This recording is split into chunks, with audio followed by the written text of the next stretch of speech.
Thought about this because I saw a lot of things going on, and I'm like, you know what? Let's have a little fun today. Feel like we can have some fun today. So, who won the NBA offseason? Now, my co-host probably looking at me saying, "Well, who are my choices?" Well, choice number one is the Houston Rockets. Traded for Kevin Durant, signed Dorian Finney-Smith to a 4-year, $53 million contract, signed Clint Capella to a 3-year, $21 million contract. They are bringing back Fred VanVleet on a 1-year deal, and they extended Jabari Smith for $122 million. Obviously, we talked about this team. We said they are making moves to win now, and we'll see how that goes with Kevin Durant now aboard and the new pieces that they have added with the Houston Rockets. You still kept Amon Thompson. You still kept Shangoon. You resigned Steven Adams. So you have a nice core there that you already got. So Houston has done some things. Option one. Option two. That'll be the Orlando Magic. Traded for Desmond Bain. Still don't know how I feel about that trade. Not the Desmond Bain part, but what we gave up for him. We bring back Mo Wagner for a 1-year, $5 million deal, as he's still recovering from the ACL tear. We bring in Tyrese Jones, who was a former teammate of Desmond Bain in Memphis. Now they team together in Orlando. Draft picks Jace Richardson from Michigan State and Noah Pena from International Waves. We also brought in some coaches. Brought in one of the former Dallas assistant coaches, probably one of the most respected coaches in the league, in God Shamar, and Joe Penny from the Milwaukee Bucks, who was part of the Greg Popovich tree. So I just want to say, anytime we get to say the name God, Sham God, I'm with it. you with it. So you like this move from the Magic. Good. I like the name God, Sham God. Mm-hmm. That's a great name. Option three. Cool McCain's Denver No, Nuggets. I'm with it. Stop playing. Traded for Cam Johnson. Got rid of Michael Porter Jr. in the process. You sign back Bruce Brown, who spent time in Detroit. Minimum signing too. Veteran. Traded for Jonas Valanciunas. But there's some questions going on about this right now. Well, I can give you the update on that if you'd like it now or in a few minutes. So the Denver Nuggets said, "We traded for you. We're not releasing you. So you come to Denver, or you can retire." And then they signed Tim Hardaway Jr. from the Dallas Mavericks. You have a third team. Do you have a fourth option, Playmaker? Yes, I do. And this one's an interesting one.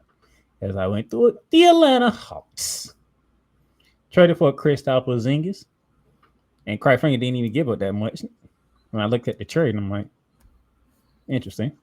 They signed Nikhil Alexander-Walker from the Minnesota Timberwolves. I think that's a big loss for the Minnesota. And they signed Luke Kennard from the Memphis Grizzlies, a sharpshooter, to pair with Trae Young. So you have the Houston Rockets, you have the Orlando Magic, you have the Denver Nuggets, and you have the Atlanta Hawks. Cool McCain. Who would you say on paper? Because we can't really evaluate them until the season starts and we get to see them all together. But on paper, who's been the most impressive off season? Surprise, everyone! I'm picking the Denver Nuggets. No. So let me explain why. Is this a little bit of a homer pick? Absolutely. I'm not gonna sit here and lie to y'all. But at the same time, you get rid of Michael Porter Jr. in that albatross of a contract that he has not lived up to in a Denver Nuggets uniform. You get some cap relief, and all you have to give up is also him and a 2032 first round pick. That brings you back Cam Johnson, who is to me, a better version of Michael Porter Jr. And you think about, what are you talking about, Cool McCain? Michael Porter Jr., Blase, this, Blase. Okay, all that aside, what are you asking him to do as a Denver Nugget? You're asking him to play some defense, shoot some threes, and move the ball. The difference between Cam Johnson is he's going to move the ball. Michael Porter Jr. at times becomes a black hole with the basketball. You pass the ball to him, a shot goes up. It's not always a good shot, but a shot goes up. So I think Cam Johnson is going to have a better basketball IQ for the team game that Denver wants to play. All right, so you make that move. Tim Hardaway Jr. signing, I think, is good for what he does. He's a spark off the bench. He'll have some games where you say, why did you trade for him? He's had that everywhere he's at. But he's also had some games where you say, ha, ha, ha, that's why we traded for him. And as long as you have more of those than the why we trade for him, that's not a bad move for Denver. Valanciunas, on paper, the backup we've never had for Giannis. Not Giannis, for Jokic. So now you bring in the guy to be the backup for him, a veteran guy who understands how to play 20 minutes a game. Jokic has never had a backup where he could sit out for 10, 15 minutes a game, right? They can play about a few minutes together if they need to, depending on the lineup. But Jokic may have his lowest usage per game in Lord knows how many years, right? So you bring all those pieces in, and then you bring back a guy who fit like a glove in Denver, in Bruce Brown, a known commodity in Denver. We know how to use him there. His versatility will be exploited and used to its fullest potential. So I think with what you still have, and you're adding the pieces to fix the holes in the roster, depth. I've been pining all thing that we needed somebody that's versatile that can play like the 1, 2, 3. Tim Hardaway Jr., Bruce Brown can do that. Bruce Brown can also play some power forward. Did it last time, right? Versatility. Backup for Jokic that knows how to play. Can play a similar game. We got that. Cap relief so that we're not in the luxury tax on the second level ceiling where the Denver doesn't want to be. We got all those things done, and we replaced Michael Porter Jr. with a guy that has a similar game but is more of a team first guy. I don't see how that's not the win of the offseason. And not saying that other teams did not make moves, but I don't see how that's not the win of the offseason, at least so far.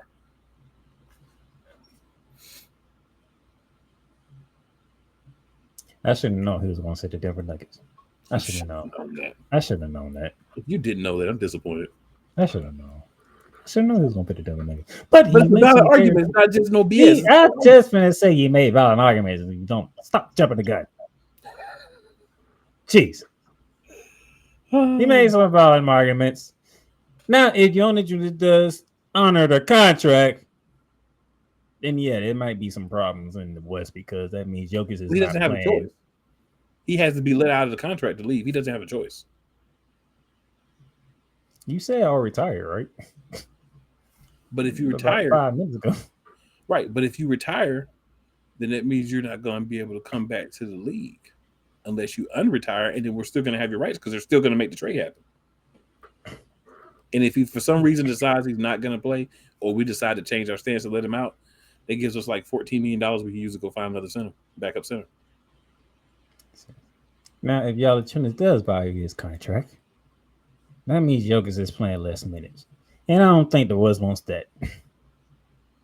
The West does not want that because that man be in the playoffs looking like he is out of gas. So if you let him get in there and he's still a little spry. So I don't think they want that. So yes, you made valid points there, sir. You made valid points for your team. I can't argue that. Of course. Now, the Atlanta Hawks. You traded for Kristaps Porzingis. Nice trade. A stretch center. A nice pick and pop proposition with Trae Young and Kristaps Porzingis. I can see happening. You bring in the kid Alexander Walker. Okay. Get you a nice 3-and-D type of guy. Do the same similar things that he did in Minnesota. Bring that to Atlanta. Atlanta can use some toughness, and you already got the defensive rookie of the year and and Daniels. So, okay, we got some things going on here in Atlanta. But I don't see Atlanta. You heard Cool McCain talk about the Nuggets. Made some very valid point. Then there's my Orlando Magic. Trade for Desmond Bain. Something that we needed. We needed shooting.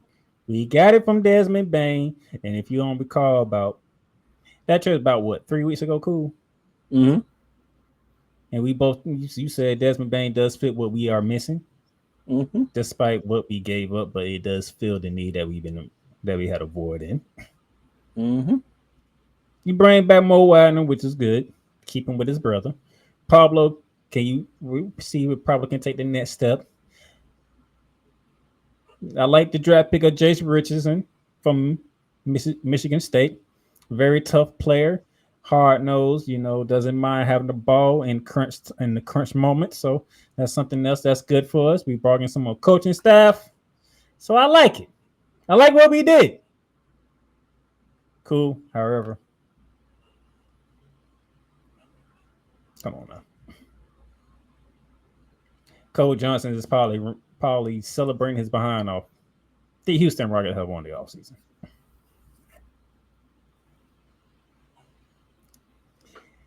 You got rid of Jalen Green, who's supposed to be the face of your franchise, but that turned into Ahmad Thompson, as we saw in the playoffs.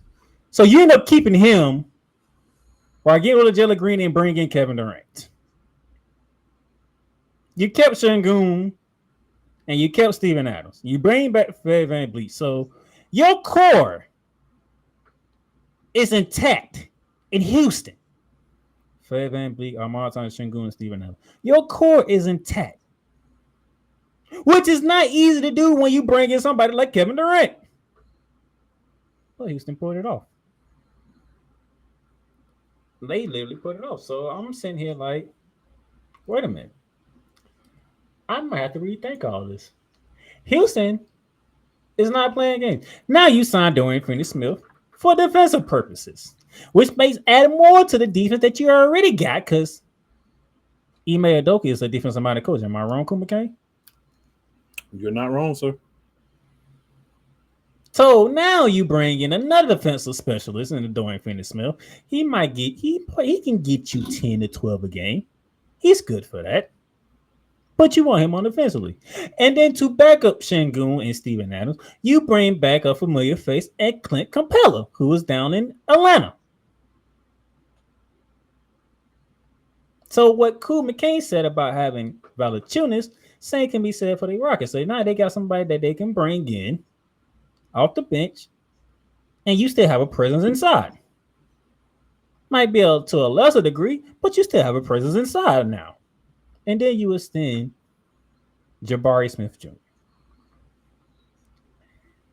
I have to be honest.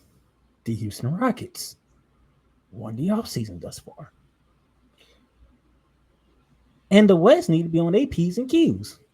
Because this young team now has some veteran leadership, ain't playing games. And then, by the way, Cole Johnson will be back starting next week. And I'm probably going to have to hear from him in all this because I'm gloating about the Houston Rockets out of all teams. So, yes, Houston, stand up. The West has a problem, and it's the Houston Rockets. Got more than one problem in the West. We know about the Denver Nuggets. They are NBA champions. I wasn't even talking about Denver. We know about the Clippers, who for some reason decided to re-sign James Harden, but so we know they're still going to be kept at what, the second round, most likely? Most likely the first round. The Lakers still got LeBron James and Luka Doncic, so we can't merely dismiss them, even though we would love to. They have to have a center, and they did go out and get DeAndre Ayton, but that doesn't move the needle really for me. Golden State, however, full offseason with Jimmy Butler at the helm now. We'll see what Steph Curry looks like and Jimmy Butler, but they have a full offseason together now. So we'll see how that rolls. That could be dangerous. We'll see what Minnesota look like with one of their less core players now, who is now down in Orlando, as I just mentioned earlier. But you still got Ant-Man. If Dallas is healthy, if the Mavs are healthy, they are a problem. You got Kyrie, who I don't know. Kyrie might be missing the whole season as well because he did suffer an Achilles injury as well. Yeah, he pretty much. Somebody asked him, was he going to be back for the playoffs? And he was like, "Yeah, don't." No, I knew he wanted to be back for Rose, but Yeah, he was like, we'll don't see. hope for that. Kyrie, Anthony, and you drafted Cooper Flag with the number one overall pick. So, Dallas but is the going to be. surprise of the season last year was the Houston Rockets because we did not see the Houston Rockets be the number 2 seed in the West. Matter of fact, I don't even think we had Houston. Did we even have Houston making the playoffs? I think we had him in the play-in. We had them in the play-in, but not the Yeah, playoffs. not yeah. I mean, most people consider the play in the playoffs. You know, I'm not saying you should. I'm just saying most I ain't people. gonna say I ain't gonna say you shouldn't either. So to each Right. his own on this one. I'm gonna put it right there. To each his own on this one. I'm gonna let you make your own decision on how that rolls. We ain't gonna agree or disagree with you either way. My name is Bennett, and I ain't in it. But my point is, Houston exceeded everybody's expectation They did. thoroughly. They did. I just feel like when you add like a Kevin Durant, that can really change the dynamic of your team. And that may take some time for those young guys to adjust to that, which could push Houston down on the chart of positioning for the playoffs. You're right. We know But here's Kevin my Durant is going to do what he does. but here's my pushback. It's the off season, so they have the time to get that time together. But these young guys, they don't. Guys have been in the league 3 years or less. The offseason doesn't help them gel as a team. You have to get the games. Now, if you got a veteran team, then you're absolutely right, in my opinion, of course. This is only opinion. But I think it's going to take time for them to adjust to having Kevin Durant. The media storm he's going to bring, the constant questions, all the other things that are going to come with having a player of Kevin Durant's caliber on the team. And it may take some time. I'm not saying it's not going to gel. I'm just saying it may take some time. So it may push them a little further down the rankings to start the season. Maybe harder for them to get to one of those top 3, 4 spots, which may put them on the road in the playoffs. That could be difficult because, a lot of times in the West, 3 games will put you from first to sixth. So, yeah. 2 games will put you from first to seventh. Yeah. Fair enough. At one point, you on the top of the rest, and then 2 days later, you at the bottom. That's that fast. You don't have to tell me. You do not have to tell me, sir. But yeah, if y'all thought I was gonna pick my match, I'm sorry that I disappointed y'all. I didn't think you were going to pick your Magic. I thought you were going to pick Houston. But I am picking Houston. I'm sorry. No, that's what I thought you were going to pick. I'm not surprised. There's no way I could not pick Houston. Okay, but I did throw the question out there to the people, and 61% Houston. My match ain't get no votes whatsoever. No votes. I was like, dang.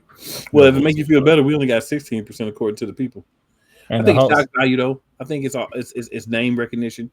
You know the name of Kevin Durant. You're like, oh, Durant's on the Rockets, and the other Rockets are going to win a championship because they got Kevin Durant. And it's like, that could be part of it, but we're going to have to see, like, the gelling of everybody. Everybody's roles changed. Now everybody's one more notch down. And then the Atlanta Hawks got 22% of the votes. Which is crazy to me because all they did was get a dude that don't hardly play in Kristaps Porzingis. Like, my man, like, let's be honest, y'all. Like, how much is Porzingis going to actually play next year? That is the question for the Atlanta Hawks to figure out. You know what I'm saying? So how you get 22% of the vote, and the main piece that you added was a guy that's Street Clothes Brigade. Come on now. Which is actually more interesting how my match did not get no votes because the Hawks didn't even touch the playoffs, and the Magic was like the top 4 seed in the playoffs. Over reaction to not bad, but not great moves. But, it's okay, man. Kevin Durant's the name. That's who everybody knows.